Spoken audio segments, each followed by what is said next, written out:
Assalamualaikum warahmatullahi wabarakatuh. Bismillah, alhamdulillah, salatu wassalamu ala rasulillah wa ala alihi wa sahbihi wa man wala. Wa la hawla wa la quwwata illa billah, amma ba'du. Hadratul muqarrabun yang saya hormati para jamaah hadirin sekalian, berkhusus kepada segenap takmir Masjid Nurul Hikmah atau DKM, Bapak Haji Suwarno beserta takmir masjid yang lainnya. Sama-sama kita hormati RT 7 RW 9 Bapak Deni beserta staf, yang sama-sama kita hormati keluarga besar dari pewakaf Masjid Nurul Hikmah, Bapak Mardi, juga keluarga yang lainnya. Alhamdulillah, syukurillah, pada malam hari ini sama-sama kita bisa hadir berkumpul bersilaturahmi, bermuajahah, melaksanakan salah satu kegiatan rutin kita, yaitu ta'lim wa ta'alum. Harapan kita semuanya Allah Subhanahu wa ta'ala berikan kita ilmu yang bermanfaat, berikan kita menerima segala amal perbuatan kita, baik yang fardu maupun yang sunnah, senantiasa kita dalam lindungannya, senantiasa Allah Subhanahu wa ta'ala berikan hidayah taufik wal hidayah kepada kita semuanya, amin ya rabbal alamin. Malam hari ini adalah tawakufan sementara pengajian kita setiap malam Selasa. Ingat, sementara, bukan selama-lamanya. Sementara. Mudah-mudahan kita nanti bisa kembali lagi pada bulan Syawal dalam keadaan sehat walafiat zahiran wa batinan. Kita bisa masuk ke dalam bulan suci Ramadan dalam keadaan sehat walafiat zahiran wa batinan, bisa melaksanakan seluruh daripada amal-amal perbuatan dari siam, kemudian qiyam, kemudian tadarusan, zikir, sholawat, dan sedekah, semua bisa kita laksanakan insyaallah. Kenapa diadakan tawakufan? Sebenarnya ini tafa'ulan kepada para ulama, diantaranya adalah ulama Al-Imam Syafi'i. Jadi Imam Syafi'i ketika masuk bulan suci Ramadan, beliau menutup kitab-kitabnya. Beliau fokus untuk melaksanakan ibadah mahdhah, diantaranya siam, qiyam, tadarusan. Sehingga diriwayatkan beliau itu sehari khatam dua kali sehari. Jadi sebulan 60 kali. Kalau kita gimana? 2 kali setahun. Jadi beliau fokus untuk melaksanakan ibadah-ibadah di bulan suci Ramadan. Nah, ibadah di bulan suci Ramadan diantaranya adalah melaksanakan ibadah puasa. Nah, sebelum masuk ke dalam bulan suci Ramadan, ada yang namanya tarhib. Tarhib itu persiapan. Kira-kira persiapan apa yang bisa kita lakukan sebelum kita masuk bulan suci Ramadan? Tentunya adalah kita bersih-bersih, baik zahir maupun batin. Zahir ini bisa kita bersih-bersih dengan membersihkan diri kita ataupun termasuk di dalamnya rumah kita. Jadi Ramadan ini tamu yang agung yang akan mampir ke rumah kita. Sebagaimana kalau ada Presiden Prabowo mau ke rumah Pak RT, kira-kira persiapan nggak nih satu kampung? Dicat, dibersih-bersih, karpet merah, siapin bakso dah ujungnya. Jadi Ramadan ini tamu yang agung, diantaranya kebiasaan orang tua kita juga kalau masuk Ramadan biasanya bersih-bersih, termasuk bersih-bersih masjid, bersih-bersih rumah kita juga di rumah. Kalau perlu kita cat itu. Ini tamu yang agung mau datang ini. Dan juga adalah bulan suci Ramadan, bulan suci kita juga persiapan daripada batin kita. Zahirnya kita persiapan, termasuk kesehatan kita mudah-mudahan bisa kita jaga. Jangan sampai ketika masuk bulan suci Ramadan meriang, tipes lagi, jarang makan. Apalagi yang sakit ustad, jadwal semua libur semua nih. Batal semua. Jadi kesehatan kita jaga, dan juga termasuk batin kita ini masih banyak kotoran, karat-karat yang ada di dalam hati kita. Bulan yang suci sedangkan kita ini masih kotor. Bulan yang suci, bulan yang bersih sedangkan kita ini kotor. Karena itu kadang kita mikir, kita bisa nggak, maksudnya pantas nggak nih kita, umur kita bisa masuk ke bulan suci. Karena bulughu Ramadhana nikmatun kabiratun adaman badaghahu. Kata Syekh Utsaimin, dia berkata sampainya seseorang pada bulan suci Ramadan adalah nikmat yang sangat besar yang Allah berikan pada orang tersebut. Kenapa? Karena di bulan suci Ramadan al-a'malu mudha'afatun, amalan itu dilipat gandakan. Fardu jadi 70 kali ibadah fardu. Sunnah pahalanya menjadi ibadah fardu. Tapi jangan disalahgunakan. Ya kan? Hari-hari biasa dia ninggalin sholat, bukan sholat, karena juga sholat bulan Ramadan. Satu kali sholat itu sama kayak 70 kali sholat. Nah, sholat-sholat gua yang lalu tuh udah tutup semua, ngerapel. Jadi amalan dilipat gandakan. Kemudian naumu terhitung tasbihun. Naumu shaimin tasbih. Tidurnya aja dihitung tasbih. Tidur di sini yang tidur dia kecapean, mungkin dia kerja, kemudian istirahat sebentar, tidur sejam. Nah itu tidurnya yang dihitung ibadah. Bukan yang ba'da subuh tidur, kemudian jam 10 tidur, ba'da zuhur tidur lagi. Istiqomah itu istiqomah tidur apa belajar mati? Saya juga belajar mati.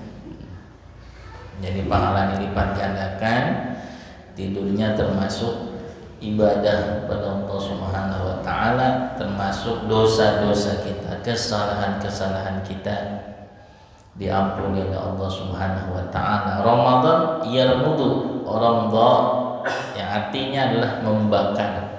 Maksudnya adalah dengan kita melakukan ibadah-ibadah kepada Allah itu bisa membakar daripada dosa-dosa yang kita lakukan. Amin ya rabbal alamin. Nah, selanjutnya di bulan suci Ramadan kita akan melaksanakan ibadah puasa. Ibadah puasa ini pertama kali diwajibkan itu adalah tahun kedua Hijriah. Jadi tahun kedua Hijriah ketika Nabi tahun kedua hijrah, ketika Nabi hijrah dari kota Mekah ke kota Madinah, barulah mulai diwajibkan yang namanya ibadah puasa. Tadinya awalnya itu dikasih pilihan dulu, mau puasa apa bayar fidyah. Gak taunya orang Arab banyak yang milih bayar fidyah. Fidyah kan cuma 800 gram beras tuh, berarti 800 gram kurma kalau mereka. Akhirnya dihapus pilihan itu, dihapus pilihannya sehingga diwajibkan seseorang melakukan atau melaksanakan ibadah puasa. Nah, ibadah puasa ini ada dua rukunnya. Yang pertama niat setiap malam. Jadi niat itu tempatnya di dalam hati, mahaluha fil qalbi. Nawaitu shauma ghadin an adai pada syahri ramadhani hadhihi sanati lillahi ta'ala, atau bisa juga ramadhana tambahin lam depannya li hadhihi sanati lillahi tabaraka lillahi ta'ala. Nah, itu bukan niat, itu bacaan niat. Jadi niat itu adanya di hati, mahaluha fil qalbi. in heart, asik. Dalam hati. Jadi ini bahasa hati harus diucapkan berarti. Kalau kita bareng-bareng niat, nah di hati juga hadir niatnya. Kita baca bahasa Arab, bahasa mesti kita artikan dalam hati. Kalau nggak diartikan ya nggak ada niat. Atau minimal kita niat dengan bahasa Indonesia, saya niat berpuasa esok hari di bulan suci Ramadan fardholillahi ta'ala pada tahun ini, gitu, dalam hati. Jadi niat itu dimulai ba'da maghrib sampai sebelum subuh. Boleh berkali-kali niat, misalkan habis taraweh nih. Di sini diartiin nggak sih taraweh itunya? Belum ya, besok diartiin aja. Jadi supaya bahasa Indonesia jadi di hati juga berbicara, lisan berbicara, hati berbicara. Kemudian jadi di bulan suci Ramadan kita melaksanakan ibadah puasa niat. Kalau lupa niat, misalkan pagi-pagi, ya kan, ingat, oh semalam gak niat nih, berarti kita terhitung punya hutang 1 puasa. Tapi jangan mentang-mentang lupa niat langsung nyari warteg. Nyari warteg lagi Bang Alek nih.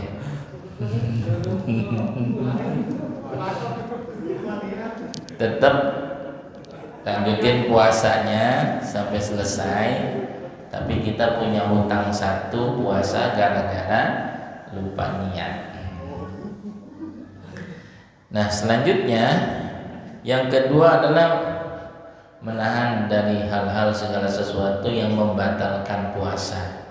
Di antaranya apa? Di antaranya adalah kita jaga lubang-lubang yang ada di dalam tubuh kita.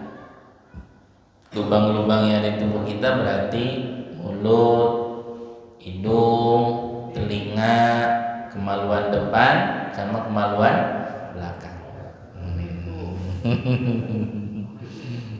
Jadi kalau ada sesuatu yang masuk, misalkan obat tetes telinga, batal. Makan minum udah pasti kan, batal. Atau obat tetes hidung, batal juga. Obat tetes bawah, batal. Misalkan punya penyakit ambeien, ya kan, batal.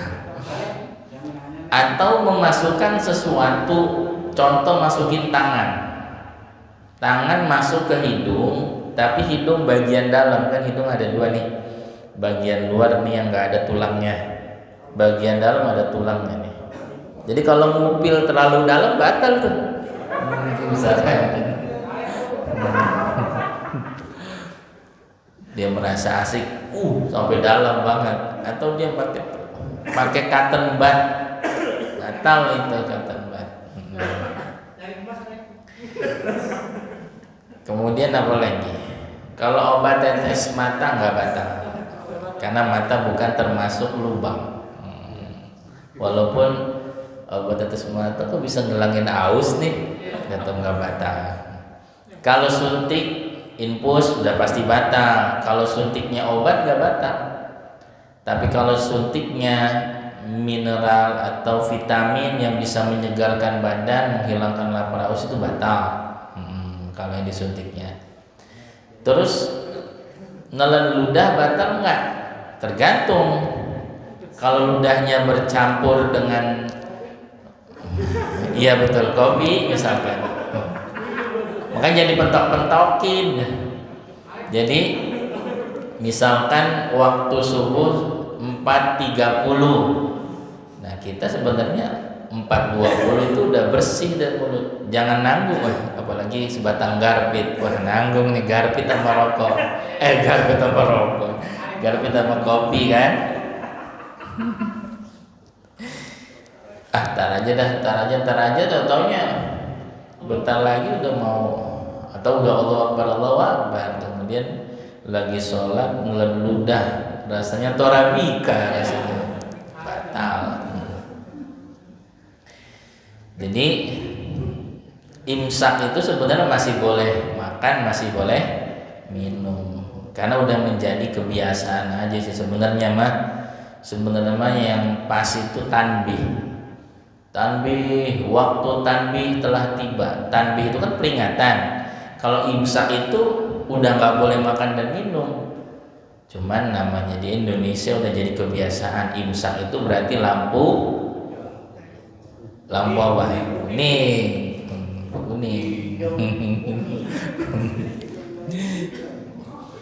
Jadi imsak masih boleh makan dan minum. Kalau misalkan diganti tanbih gimana? Jangan, kan orang-orang nggak bingung. Waktu tanbih telah tiba. Itu apaan nih tanbih? Nah, terus kalau seandainya sesuatu misalkan dahak. Kalau dahak yang kita keluarkan dari hidung masuk ke mulut, telan batal. Termasuk kalau dari perut. Kalau dari perut ditarik. Kalau sudah sampai makharijul huruf h, sini nih, h. Ini masih boleh ditelan. Telan. Tapi kalau sudah masuk makharijul huruf kha, di atas sini udah masuk sini nih, itu kalau ditelan bisa membatalkan puasa kita.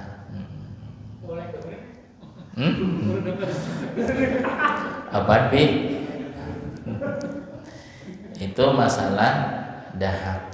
Kemudian asap, gimana kalau asap?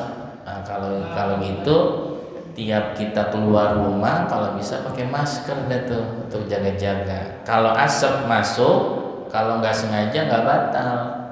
Tapi kalau sengaja batal. Misalkan contoh kayak di RT 6 kan ada yang jualan sate tuh, acong tuh jualan sate. Wah, kebetulan ya acong lagi, ya kan, kipas. Nah itu batal. Kue kongkon gimana Pak Ustaz? Kue kongkon kalau sengaja.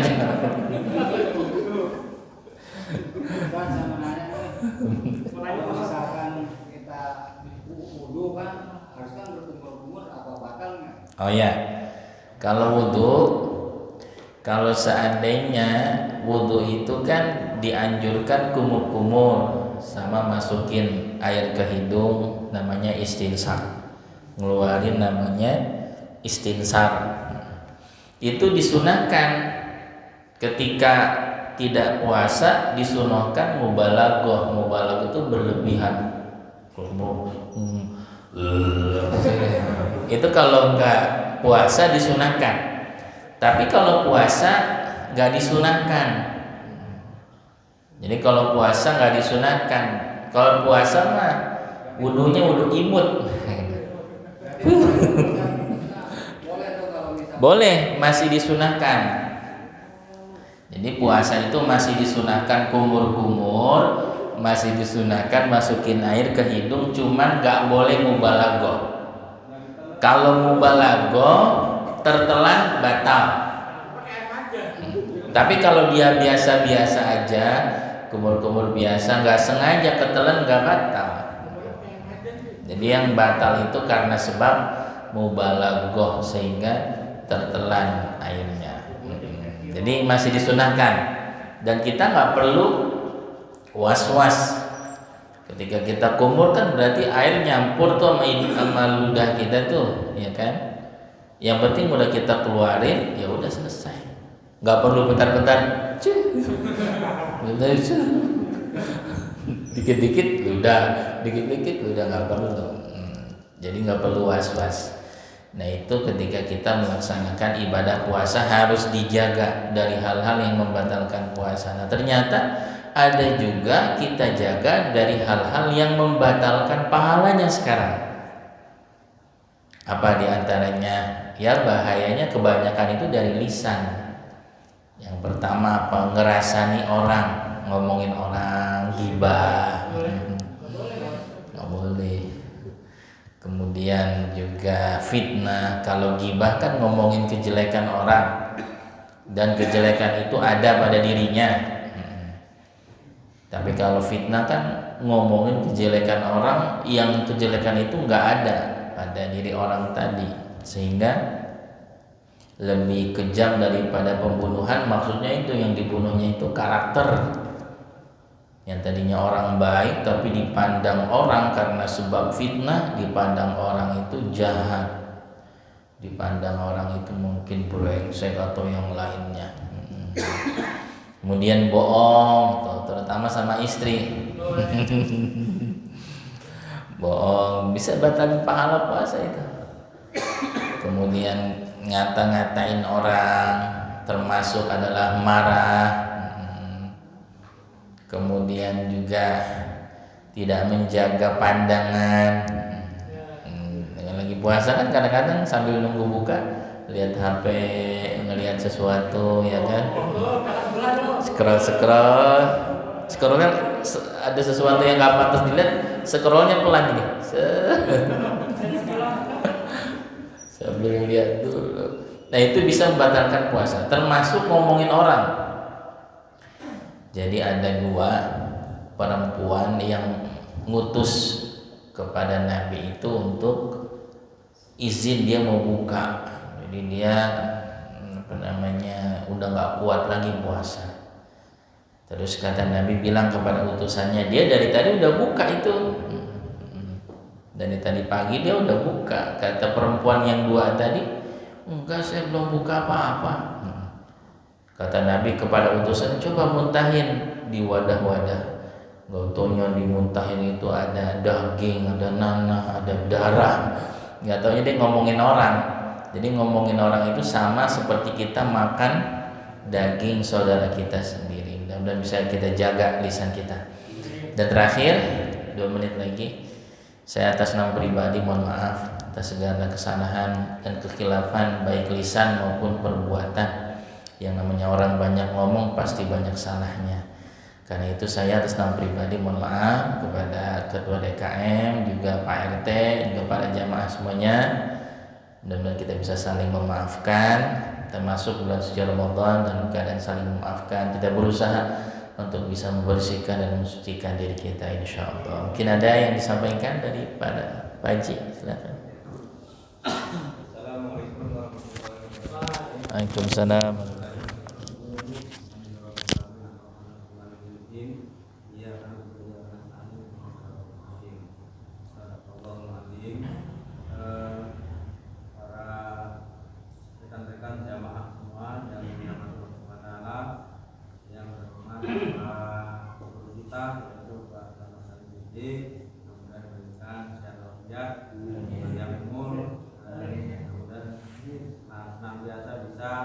Menyampaikan ilmunya kepada kita semua. Ini kalau dan salam mari kita gunakan pada Nabi Muhammad SAW, banyak para sahabatnya dan para pengikutnya yang nyaman. Mudah-mudahan kita semua di sini mendapat syafaatnya menjadi nyaman. Amin ya rabbal alamin. Rekan-rekan semua jamaah dan Pak sekalian ini, saya mewakili daripada rekan-rekan jamaah semua juga menyampaikan ucapan terima kasih pada Bapak Nodan Sidin yang telah menyampaikan ilmu selama setahun. Ya, mungkin di dalam penyampaian mungkin ada ketersinggungan dalam alim ta'lim atau proses belajar mengajar di sini, karena ada kesalahan baik dari santrinya atau muridnya, ya, yang kurang sopan dalam bertanya atau yang lainnya. Kami dari santri semua ini mohon dimaafkan yang sebesar-besarnya dalam puasa ini. Mudah-mudahan puasa kita berikan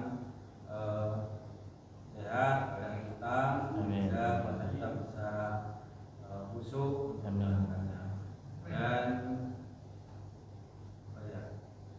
terima kasih sudah ya tadi ya.